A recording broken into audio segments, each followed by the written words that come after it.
আমার প্রায় সময় জানাজা পড়তে গেলে মনে হয়, দেখবেন জানাজার নামাজেও মনে করেন 10:30 বাজে জানাজার টাইম দিছে, 10:30 জানাজা, 10:34 বাজে গেছে, 30-40 বাজে গেছে। কিছু মানুষের এই পরিমাণ অস্থিরতা।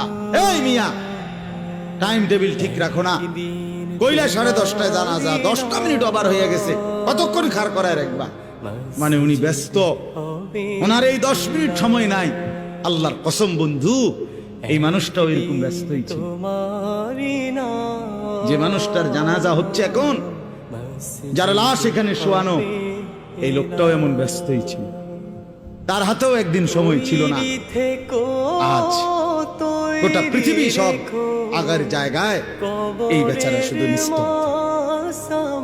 চোখের সামনের জলজ্জান্ত মানুষটা স্তব্ধ, আর হাত নড়ে না, পাও নড়ে না, আর চোখ নড়ে না, জিহ্বা নড়ে। এজন্য দুনিয়ার এই ব্যস্ততার ভিতর দিয়ে আমরা যদি মনে করি যে আমি শুধুই দুনিয়া, ভালো মন্দ, লাভ লোকসান, চাওয়া পাওয়া, প্রাপ্তি ও প্রাপ্তি, বনের চাহিদা পূরণ, সবকিছু শুধু দুনিয়া ভাইয়া, বাবা তো আখিরাত কার জন্য? কবর কার জন্য? তাইলে নবীজি সাল্লাল্লাহু আলাইহি সাল্লাম কাকে তাইলে আখিরাত বুঝাইতে চাইছেন?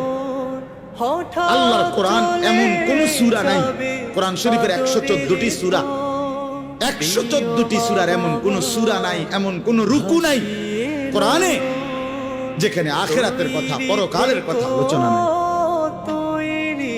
এই পরিমাণ আল্লাহ তাআলা আখিরাত, পরকাল, পুনরুত্থান, হাসরের মাঠ, এগুলো আল্লাহ তাআলা এতবার বলছেন, অস্বীকার করার, পাশ কাটার কোনো